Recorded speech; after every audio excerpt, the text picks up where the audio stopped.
Hey guys, welcome back. It is Vortie here, and what the hell is going on here again?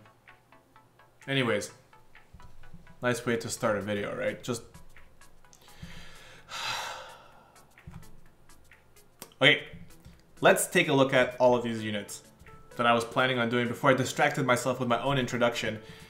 We had some great news this morning. Most of the Christmas things that they should be announcing have been announced for us. It's actually really cool, and I'm more than excited to jump in and talk about these guys a little bit. If you haven't watched my video from before, that came out before that, make sure you hit that up. I covered the actual event, the King Mog, and what's happening right now with that event and what we should be expecting from it. The cool news, or a quick rundown on that one, is that we are starting to see Trust Masteries in the King Mog shop. That's really good. That's something that we should have been getting a little bit later, around like January time. But we're getting that now, which is really good, which means next King Mog event we should be seeing probably something a little bit more useful. I'm thinking either dual cast or dual wield will be the first Trust Mastery that we're going to be able to buy from the King Mog for about 12,000 currency, so it's going to be really cool. Alright, so in this case, we're going to be talking about the featured banner. It's a time limited banner, so there's only 3 units that are time limited here. And then next week, like the week after Christmas, we're going to be getting another Christmas banner that's going to have White Knight Noel on it, as well as Santa Rosalia. So White Knight Noel got his 6-star, sorry, not 6-star, his awakening abilities. Same thing with Rosalia got her awakening and stuff like that. So you can take a look at those if you're interested. I will be covering those after the patch because I don't know if we're getting the same things. White Knight Noel and Rosalia are global exclusives. They were, or at least Rosalia was. So I don't know what they're going to change for her yet, and I want to see the abilities myself before I make a video talking about them to see if she's going to be worth it. Though I thought when she got her buff, she was going to become a lot more interesting, and this is her 2nd year in, so she should become a little bit more powerful, because she does have some cool abilities on her thing. But we'll talk about that tomorrow, once the actual patch goes live, alright? So that's pretty much what we're looking at. So as you can see here, so my screen's over there, so I got things a little bit mixed up right now because of how things are set up. Like I got my mic right here, so that way I don't have to lean anymore, so I'm going to set it up like this. But in the meantime, you guys are going to be, whoa, you guys will be seeing me kind of look this way, so I apologize. I'm going to work on that. And over the next couple of days, with the green screen and everything, it should be here. Amazon said it was going to be here today, but it's not. Dang you, Amazon! What have I ever done to you? Alright, maybe Amazon and Gumi are working together. They don't like the Vortie sauce right now. They don't like the Vortie sauce at all. So, anyways, I'll be looking at it this way. I'll try and make eye contact with you guys. I apologize in advance if that feels awkward. Anyways, let's get to it, alright? So looking at the units here, they look really cool. Mine is Gilbert, because Gilbert is... He's the only one that doesn't fit there. Like, it's winter, and this guy's out there with, like, a mini poncho, and he's sitting there playing a guitar. Like, bro. Like, get out of here. Could have put on a different unit.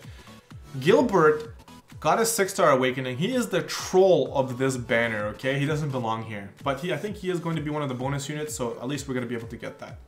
Okay, so looking at the units, they look really, really cool. I'm absolutely in love with Kryla the Witch. Christine looks really, really cool. She looks like another character, and we'll talk about that as well. And then Tinkerer Carrie, she's actually a friend summon that has had a little bit of change of heart. She's got some of that Christmas spirit, so it's really good. So let's jump into it. Oh yeah, also before we jump in, because I'm gonna forget, for every time you do a 10+1 summon, you will get a 4-star Trust Moogle, which is a 5%. So 5% Trust Moogle. Okay, so not the 10%, that's the 5-star, the 4-star. All right, looking at the first unit here, this is Christine. Okay, Christine is a new global exclusive for now, okay? So let's not take that lightly, because most people are like, oh, it's only for global. No, no, no, this is just for now. If JP gets a lot of hype for it, they end up getting the unit as well. Kind of like Santa Rosalia, as well as Ling and all that stuff. But anyways, different story. Looking at her stats, okay? Her stats overall, she's got very huge magic, because she's going to be our black mage in this case, or... in this case, she is a ice mage, okay? Because we have William, who's an earth mage. She's kind of like an ice mage. Looking at her spirit, really, really high. MP really high for a mage. Hit points is okay, but where it should be for a mage. Her attack is low, which is expected. Her defense is a little bit too low for a squishy unit. Hopefully, I would hope it was like around 130 would make her a little bit more viable. But I'm hearing that she's got some interesting stuff in her kit, so that's gonna make her a little bit more beefy. All right. Her actual sprite looks really cool, okay? I absolutely love it. If you haven't figured out, this unit belongs, or it's like a parody of one of the Disney princesses. She sings the song "Let It Snow," or sorry, "Let It Go," and then whatever. I said "Let It Snow." That's the item, but she sings the song "Let It Go." Okay, like I said in my previous video, if you haven't figured it out, in the comment section below, see if you can guess which ice princess I'm talking about that sings the song "Let It Go." Okay, but anyways, that's her with the winter suit. She also even has a crown on her head because she's a princess. Okay, that little thing there, the little snowman, that's Olaf. Hopefully I didn't give up away too much. But anyways, very cool sprite. She's got a little snowman that's kind of her friend, is following around, so it's really cool. Her job is called a snow child. Her trust mastery is called Snow Bear. So you get to hold Olaf with you. He comes with you, becomes your friend. You create his own little flurry over his head for himself. And Magic 50, Spirit 30. Very, very nice. And then enables Snow Guard. Snow Guard adds a chance of countering magic attacks. Very cool. The magic and spirit on its own is already very powerful. Like and then you get a chance to counter magic is also really cool. Looking at her abilities, they're all going to be ice based, obviously, because she's a snow child. She's an ice mage. Absolute 0 ice damage to one enemy and power up with consecutive use. Kind of like how Emperor uses his like fire below. This is the same ability, but the ice version of it. That's what I'm getting here. We don't know the stats yet because we haven't seen anything on this unit, but I'm thinking she's going to be the ice version of Emperor, okay? Like what Emperor does with his fire below. Okay, she's got a move called Snow Burial, deal partially unmitigated ice damage to all enemies as an AoE Blizzard attack. And then she's got a buff here that we see, it's called Winter Fall. Boost magic and spirit for caster, enable Snow Burial for 3 turns, and enable Absolute 0 and Snow Burial to be used twice for 3 turns. What? These are very interesting. So, in the JP version of the game right now, most of the 7-star units they can use their attacks twice. So you have true double hand units who can use their abilities twice, which is just like having dual wield. That's why most people use dual wield, is because if you use a physical ability, it'll be casted twice. Well, now you can cast them twice, regardless. This is something that's also interesting, and it's something that belongs in the JP version, where you can cast a spell and then it allows you to cast other spells 2 or 3 or 4 times, right? Like 7-star Nicole, so CG Nicole, can actually cast 3 spells when he's 7-star. Very interesting, right? You can dual cast different things plus another ability, so you can do 3 spells. Some monks, later on you get them, they can cast like 4 or 5 spells as they kind of chain things. Very, very cool. This is the first time we're getting an introduction of this into us. Prior to the monk that we had here, what's her face? From the Final Fantasy 15 or 14 online banner. This is the first time we can actually see this outside from an actual like hand-to-hand combat unit. Very, very cool. It's going to make her more powerful right away. I'm wondering if in her kit she actually has dual cast or not, but we're going to find that out after the patch, okay? Overall, the unit looks really, really cool. Looks like she's got a lot of potential, but we only have 3 abilities for her, so we're not really sure how powerful she really is going to become till the patch, okay? Next here, the person I absolutely love, like her sprite looks really, really cool. I don't know, I'm in love with the sprite. And she's a witch, but like she kind of like a white witch, and the reason I'm really in love with this character is, we'll get to it in a second, but it's her abilities, and the potential for this is huge. It's like a different type of game, okay? So looking at her stats, she's got 4,600 life, which is really good. Magic is kind of weak. MP is really high. Defense is okay. Attack is whatever. Spirit is actually pretty high. Against her defense is a little bit low. Again, I would hope that she was around 130, so you can eat a little bit more damage, but that's okay. 5-star going to 6-star, exclusive to global for now. Trust Mastery is called Magic Sanctuary. Boost Spirit by 50% and all elemental resistances by 25%. This is very sick, okay? You get the resistance and boost anyways, Spirit boost anyways, which increases your resistance to magic, plus you get 25% boost to all resistances. Sick. And then on top of that, your limit burst gauge fills each turn during battle. We don't know how many. Hopefully it's like 2 to 3 stones, and this is going to be very viable for a lot of units, okay? Especially support units. I could see this being very cool on a support unit whose whose limit burst you want to use every time it's up. This would be really cool. Oh, can we think of a unit? Oh wait, Roy. Roy could use that. This would be an amazing Trust Mastery to put on Roy, depending how many limit burst stones it is. But either way, I would still think this would be really good for him. All right, now the good part. Okay, her abilities are making me think of like an MMO style game. Okay, so first one is called Nullifying Chant. Remove all status effects from all enemies and all allies. She just clears the deck. Whether you have buffs or she's got buffs, she just clears the deck. It's like mass dispel. Everybody's good to go. Like nothing happened. Like a reset button. She's got a move called Witchcraft. Use Jinx skills twice in one turn. Cool. So we're gonna have to see exactly what kind of skills she's got. She's got a move called Hex Eye. Inflict Hex on all enemies, causing them to take damage based on their drains. Okay, and it says down here in yellow text, it says, drains are ailments that weaken enemies in different ways. Okay, so here it is. Okay, we'll use a more popular game like World of Warcraft. If you've never heard of World of Warcraft, then you're probably too young to understand. World of Warcraft has a character called, like, let's say a Warlock. Okay, a Warlock has dots, like damage over time, and he can cast these dots on him. He's also got moves called curses. He could put a curse on a monster. So if you have a curse on a monster that makes them, weaken their defense or slow their movement or make them take more damage from your damage over time. Interesting. This is kind of like the idea of a Jinx.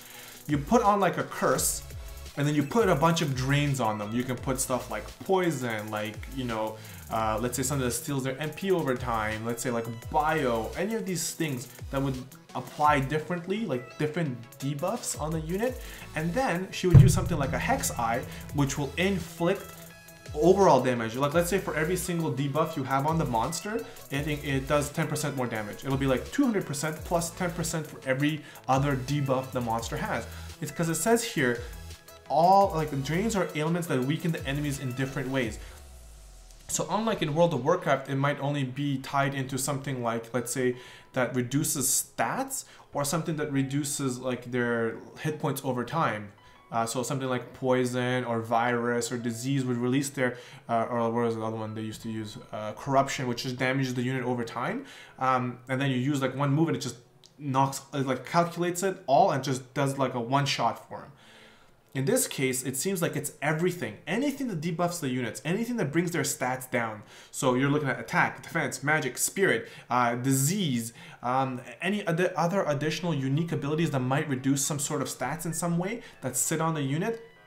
This is going to do a multiplier on it. At least that's the way I'm looking at it right now. This is why she's got me excited. I'm super hyped to find out exactly what it's gonna do. Like, what's the modifier? Like, if it does nothing, if it says like for every single one it's 10%, it starts at 0 and then you just do more and more and more, it's gonna be a little bit lame. It should have a percentage that starts off and then every additional status element is a boost. If that is the case, she's gonna be very broken, and it's gonna introduce a new concept into the game with using status ailments as a way to reduce the stats of the unit, but then use like a ability like this Hex to just take it off immediately, but do a burst of damage, right? Imagine doing that in Arena, like in PvP. You cast, you use Ace, you use this little triple thing, and he debuffs Fire, Ice, with all the resistances, and you just keep debuff them completely with all your other team, and then use her Witchcraft ability, and then use Hex Eye, and then just make them all take instant damage because they've been debuffed the crap out of. Think about that. That is very, very interesting, and I wonder what's going to happen with that. Let me know in the comment section below what you guys are thinking. Am I overthinking this? Am I just super excited for no reason? Let me know, because I don't know why. But this makes me think of like that World of Warcraft character, the Warlock, and what they could do with their dots. And I think that's coming to Final Fantasy, which has got me super excited. All right, looking at the next unit here. Whew, that was a lot of words. That was a lot of words to say. Oh man. Alright, let's take a look at this last unit here. Well, second last unit. We won't spend too much on Gilbert because he's not new. Next unit here is, she is a friend unit that used to be able to summon from friend points, but now is going to be more of a meta unit. She comes in at 4-star, going to 6-star. Tinkerer Carrie. Stats overall are meh. Her attack is okay. It seems like she does get a boost in her kit for her for bows. She's also introducing a new mechanic into the game that I personally think is being added. So she's a machinist. Ooh, I spoke way too much.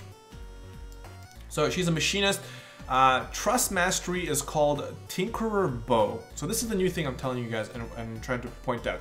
Tinkerer Bow is a crossbow that attacks. Its attack is 102, spirit 20%, but it's one-handed. Okay, it's a one-handed bow because crossbows. That's the way they look. They got the thing, right? This is really cool. I'm hoping that they're gonna introduce more one-handed guns that you know the other units can utilize, and we're hopefully gonna see more items like microphones or flutes or something that people can use with one hand in a way so that they can put other things on them, like a shield or something else, or maybe they can dual wield it too. Like imagine dual wielding 2 flutes. Like that's silly, but I'm just saying, like a microphone, having 2 microphones for like bard units and stuff like that.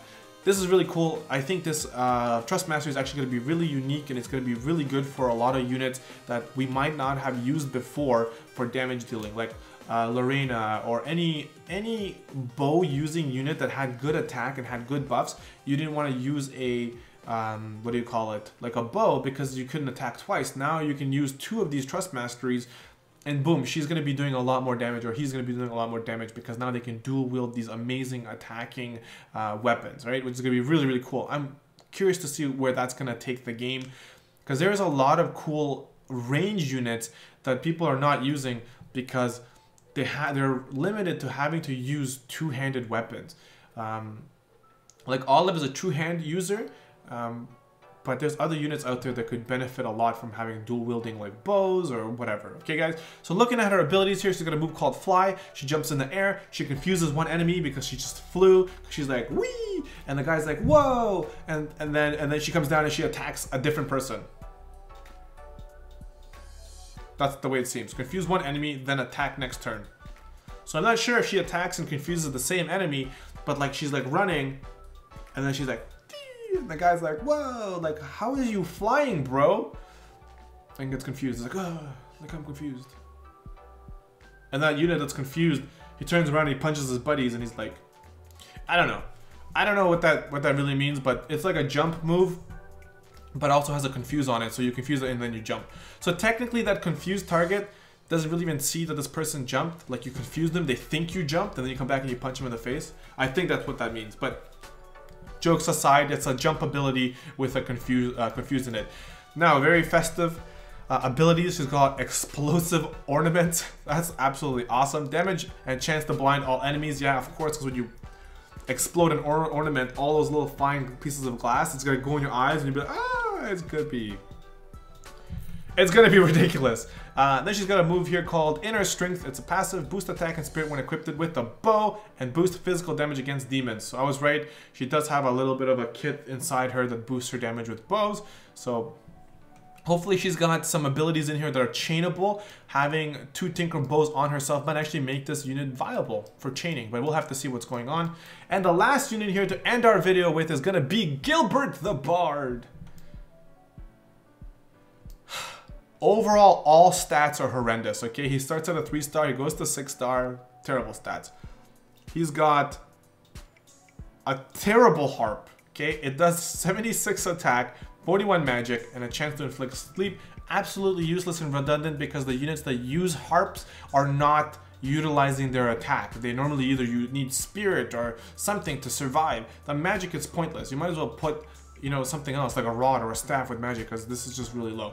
Absolutely useless Trust Mastery at this current point. The next useless Trust Mastery after the Dream Harp is the Apollo Harp, which is also super redundant. But anyways, if you do get a lot of them, at least get one of them, because you never know when they might become something. At this point, it's just a waste of space. Looking at some of the abilities he's got here, is called Unpleasant Tune, Poison, Paralyze, and Petrify all enemies, Empowering Finale, boost attack and magic, and gradually generate MP for all allies while singing. This is his 6-star ability, okay? So you have to get him all the way to 6-star to get this. Rejuvenating Finale, boost defense and spirit, and gradually regenerate hit points for allies while singing, okay? Is his changes for 6-star good? Absolutely. He just came at the wrong time. Gilbert's 6-star should have been introduced around the time when Ramza came out. When Ramza came out, Gilbert's 6-star should have been given, or he should have been been able to become a 6-star before Ramza came out. Okay, as Ramza came out, he became redundant. So this guy's been redundant now for a long time. Now, after Ramza came out, then you had Lunera and you had all these other units that came out, and then now Roy just came out. So this unit is like is absolutely like a bottom low. Now, granted, if you do not have Lunera, if you don't have Ramza, if you don't have that, this guy is a potential candidate for you to try and cover some of those things you wouldn't get. He is more of a one-time sort of buffer. He'll play a song, he'll boost your attack and magic by a little bit, and he'll restore your MP while singing. So like I think his is for 2 turns. Yeah, I think it's for 2 turns. He'll sing there, he'll play his and while he's singing you get your attack and magic and your MP. Unless you need hit points, you'll do the hit points thing, right? Like for newer players, okay, but for like, I personally don't think he's worth the leveling materials to get him to that. Unless you've been playing for a long time and you just don't have Ramza, you just don't have Lunera, you just don't have those units that can give you those buffs. Double check if his attack and magic is worth your time. Is the MP that you're going to be getting from him worth your time? That's kind of the way I would look at it, whether you want to level him up or not. But at this point, I honestly don't think he's worth it. Even his Trust Mastery is doo-doo. Okay, so that is that. This banner is absolutely insane. Should you pull for this banner? Absolutely. The 2 5-star units, even the 4-star base unit are very unique. They got some interesting abilities in there. And again, these guys, it seems to be we're following a pattern. They will get their enhancements and all their goodies next year. On a rare occasion, they might get it a little bit sooner unless the meta is changing. But in the next 6 months, we're going to be seeing a lot of changes to the game.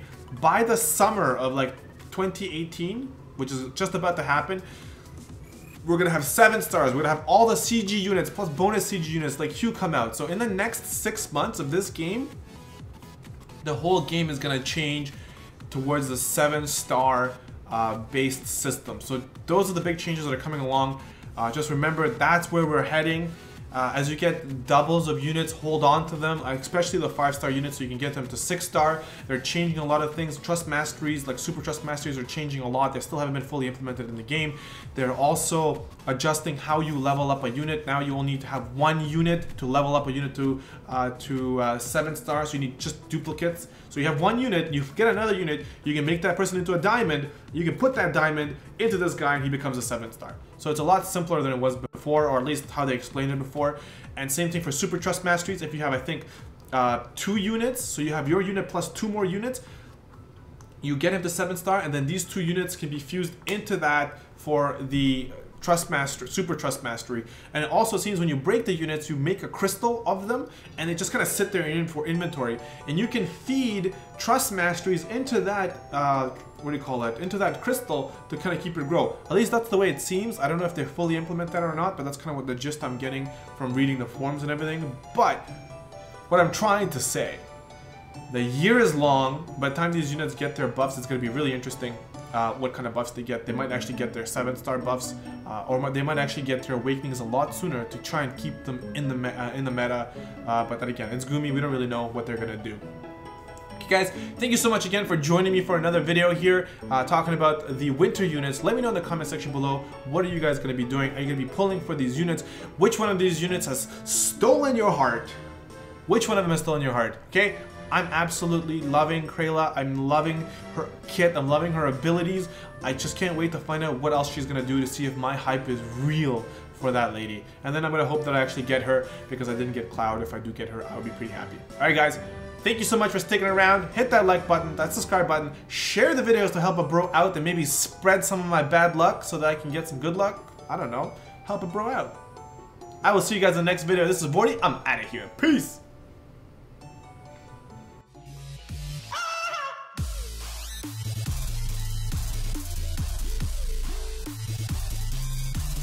I saw it.